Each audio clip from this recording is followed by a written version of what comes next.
So my partner, he works in finance, and he works around different types of entrepreneurs than we do, because they're very much the sort of people that do extremely well, but no one necessarily knows who they are, you know, because they work in that world.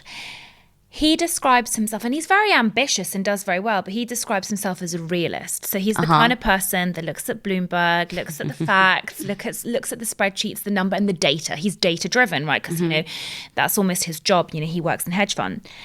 So my question is there something around being a realist, or is it better to be a dreamer, or is it important to be both? Both. And I'll tell you the reason why. So if I told your dad that his daughter, when he came to this country with £10, was going to be living in Notting Hill, was going to have a practice in Chelsea, and was going to be a dentist to thousands of celebrities, is that realistic or unrealistic? Because I spoke to Zizo, and if you haven't listened to my podcast with Zizo, you need to. It is the best podcast around manifestation I've ever spoken about. He told me that what is realistic to you is not realistic for me. Yeah. What's realistic to you is not realistic for me. Yeah. And when something is realistic, it means it's achievable. My dreams are achievable. So I can dream one day to have my own show, but I have to do those steps in between to get there. 100%. Those steps are realistic. And those small steps that are realistic will lead to my dream being realistic. Because what I define to be realistic is not what everyone else defines to be realistic. If you told someone 10 years ago, I'm going to quit my corporate job to have a podcast studio and talk for a living, they would all think I'm mad. Yeah.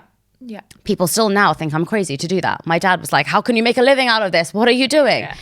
But what's realistic to me is not realistic to someone else. And when he said that to me, I remember thinking that is so true, because it's very important to not be delusional.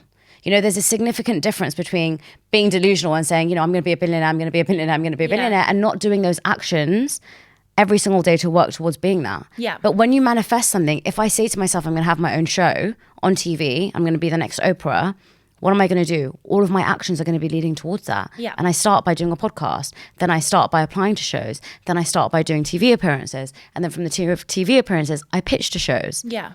But if I just don't do any of those things, of course I'm dreaming. And that isn't what we're talking about in terms of manifesting. Totally. And I think that the other thing is, and that's exactly my viewpoint, and that was the conversation that I had with him. And I said, what if I told you, you know, there was an influencer that said 10 years ago they were going to make a multi-million-pound business from being an influencer? You'd think they're delusional, right? Especially because you work in a corporate job.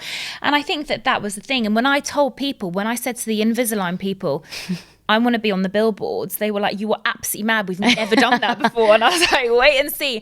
And I got there because I wanted to be relatable to the consumer. And that was and everything I did was to prove to Invisalign you could be relatable to the consumer. And they're like, okay, she's relatable. Let's put her on. Let's give her this opportunity.